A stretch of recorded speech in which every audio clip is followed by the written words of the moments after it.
سورۃ النمل میں ایک خبیث جن کا ذکر ہے جس نے تخت بلقیس لانے کا دعویٰ کیا تھا. کیا وہ جن تھا یا کوئی اور مخلوق؟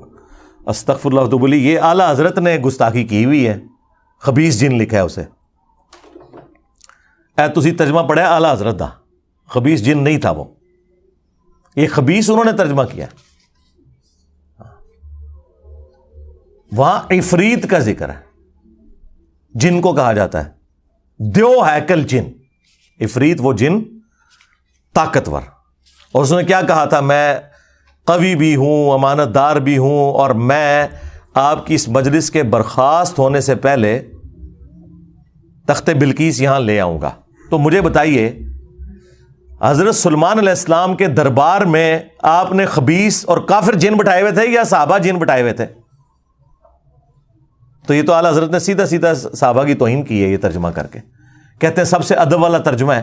یہ خبیث جن کیوں ترجمہ کیا؟ خبیث خود عربی کا لفظ ہے, بخاری میں موجود نہیں ہے دعا ٹائلٹ میں جاتے وقت, اللہم انی اعوذ بک من الخبث والخبائث, میں شریر جنوں اور جنیوں سے تیری پناہ میں آتا ہوں. خبیث کہتے ہیں شریر جن کو, خبیث کا لفظ ہی نہیں قرآن میں, عفریت کا لفظ ہے, پاورفل جن. تو حضرت سلمان کے صحابی کو اعلیٰ حضرت نے خبیث کہا, تو اعلیٰ حضرت پہ اب رافضیت کا فتویٰ چاہیے, ہمیں گستاخ صحابہ کا فتویٰ چاہیے.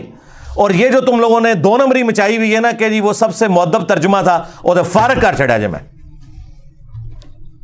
کس نے اتھارٹی دی ہے کہ حضرت سلیمان علیہ السلام کے صحابی جن کو جو ان کے دربار میں تھا, اور دیکھیں وہ کہہ رہا ہے میں قوی بھی ہوں, امانت دار بھی ہوں, نبی کے سامنے اپنی لائلٹی شو کر رہا ہے, تو وہ خبیث جن تو نہیں ہوگا نا, ان کا ساتھی ہوگا نا. ہاں, خبیث جن ان کے دربار میں کیا کر رہے ہیں لاجیکلی آپ مجھے بتائیں. اور اگر خبیث تھا تو حضرت سلیمان علیہ السلام کہہ دیتے کہ بیٹھ جا تو خبیث جن ہے.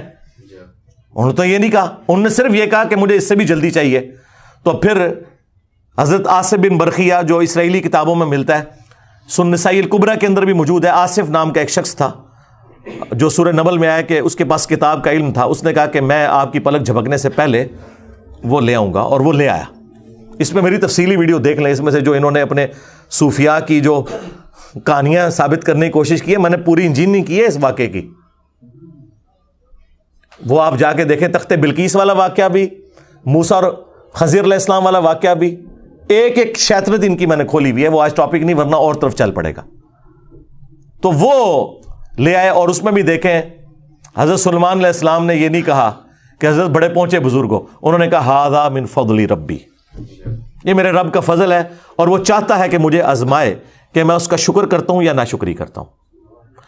حضرت سلیمان علیہ السلام نے اس کے اس کرتب کو, جو آپ کے نزدیک کرتب ہے, ہمارے نزدیک کرامت ہے, اس کو اس کے ساتھ نہیں جوڑا کہ اس نے کوئی کمال کیا, کیونکہ انہیں پتا تھا کہ یہ اللہ کا فضل ہے, اور وہ فضل حضرت سلیمان علیہ السلام کی وجہ سے ہی تھا.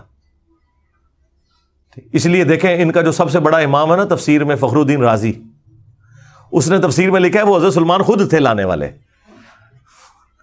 ہاں, اے بابا انہوں نے مار چھڑیا ہوا انہوں نے, اور فخر الدین رازی کہتے ہیں حضرت سلیمان خود لے کے آئے سن. جڑا آتا نا کہ ایک بندہ جس کے پاس کتاب کا علم تھا, وہ کہتے وہ خود سی, کیونکہ کتاب کا علم تے پیغمبر کول ہوندا ہے, تو وہ خود حضرت سلیمان ہی تھے جو تخت لے کے آ گئے تھے. ان کی منجی ٹھوک گئے امام فخر الدین رازی. ہم نہیں ویسے ان کے ساتھ ایگری کرتے, یہ الگ سے کوئی بندہ تھا, لیکن اس بات سے ایگری کرتے ہیں کہ واقعی کتاب کا علم جو ہے وہ نبی کو ہوتا ہے. این ممکن ہے کہ وہ اس دور میں کوئی اور نبی ہو, ایک وقت میں زیادہ انبیاء ہوتے تھے اگلے زمانوں میں, یا وہ کوئی فرشتہ ہو جو انسانی شکل میں ان کا درباری تھا,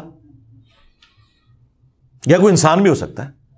اس سے بابے نہیں ثابت ہوتے. یہ کہتے ہیں جی وہ تخت بلقیس آ گیا سی, اچھا جی رفع دین کرنا چھڑ دیے, تخت بلقیس آ گیا. منو دسو رفع الدین دی حدیثاں دا تخت بلقیس نال کے تعلق ہے؟ آپ ان کو بتائیں نا کہ نبی الاسلام اس طریقے سے نماز پڑھتے تھے, تو وہ کہتے ہیں وہ تخت بلقیس آ گیا, تسی بابے نوں نہیں مانتے.